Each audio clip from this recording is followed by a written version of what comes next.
फजूल किस्म की बहस में एक्टिव हो जाता था, तो उस वक्त मेरे लिए भी वो तमाम तर चीज़ें परेशान कुन थी।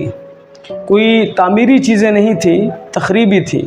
मेरी मेंटल एबिलिटी या मेंटल अप्रोच के लिहाज से भी, और आई थिंक फ़िज़िकली भी वो चीज़ें कोई मेरे लिए इत्मीनान बख्श नहीं रही कि मैंने अगर अपने कोलीग्स के साथ, मैंने अगर अपने दोस्तों के साथ, मैंने अगर मुआशरे में दूसरे दोस्तों के साथ नेगेटिव डिबेट की, यानी पॉलिटिकल पार्टीज़ के लिहाज से बात कर लें, पॉलिटिकल पर्सनस के लिहाज से बात कर लें, या दीगर और इश्यूज़ जो हैं उनके ऊपर मैं एक ऐसी डिबेट का हिस्सा बना जो कि डिबेट सिर्फ़ एक डिबेट थी नेगेटिव, जिसके ऊपर सिर्फ तनकीद थी, उसके ऊपर कोई सोल्यूशन नहीं था।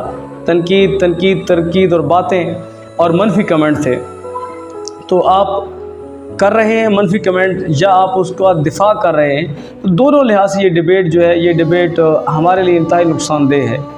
तो अगर इन डिबेट से बच जाते हैं आप और इन डिबेट्स का हिस्सा नहीं बनते, तो मैंने ये प्रैक्टिकली, क्योंकि मैं खुद मनफी डिबेट का हिस्सा बन जाता था, तो मैंने ये प्रैक्टिकली अपने ऊपर ये आजमाया है कि इंसान बड़ा पुरएतमाद और मुतमईन हो जाता है, पुरसकून हो जाता है बंदा जब ऐसे लोगों से बंदा डिबेट नहीं करता, जब ऐसे लोगों से बंदा थोड़ा परे रहता है तो बंदा बेहतरीन रहता है।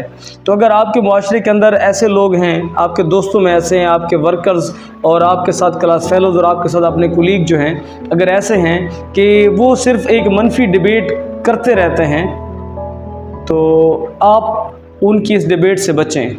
अगर आप मनफी जो बहस है, नेगेटिव डिबेट है, अगर आप इससे बचेंगे तो इससे होगा क्या, एक तो इससे आप फजूलियात, आपका दिमाग जो है, यानी आप जब डिबेट करते हैं तो उसके बाद 1 घंटा पौना घंटा आपका दिमाग उसी डिबेट का हिस्सा बना रहता है। बाद में भी आपका दिमाग जो है ना, वो कोई 45 मिनट तक अपने आप को कंज्यूम करता रहता है।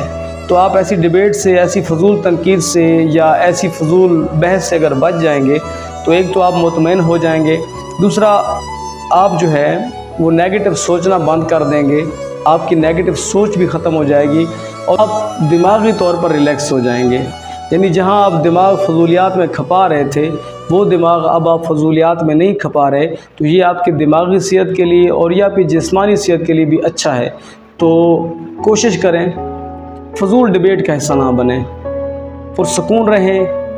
पुरसकून रहने के लिए ज़रूरी है कि किसी के साथ ना उलझें। अगर आप उलझते हैं, बहस करते हैं, तो उसका असर काफ़ी देर तक रहता है बॉडी के ऊपर। तो फजूल बहस से बचना है और किसी के साथ नहीं उलझना खामखा के मामलात में जो आपके पर्सनल नहीं हैं, जो आपकी बिल्कुल डायरेक्टली ज़ात का हिस्सा नहीं है, जो आपकी ज़ात के ऊपर नहीं है। पॉलिटिकल पार्टीज़ हैं, दीगर और मामलात हैं, दीगर नज़रियात हैं, हर बंदे के अपने नज़रियात, अपनी थ्योरीज़ हैं, उनके ऊपर डिबेट करते हैं। तो किसी नज़रियात के ऊपर, किसी पार्टीज़ के ऊपर, किसी ग्रोही मामलात के ऊपर जो है डिबेट को तर्क कर दें।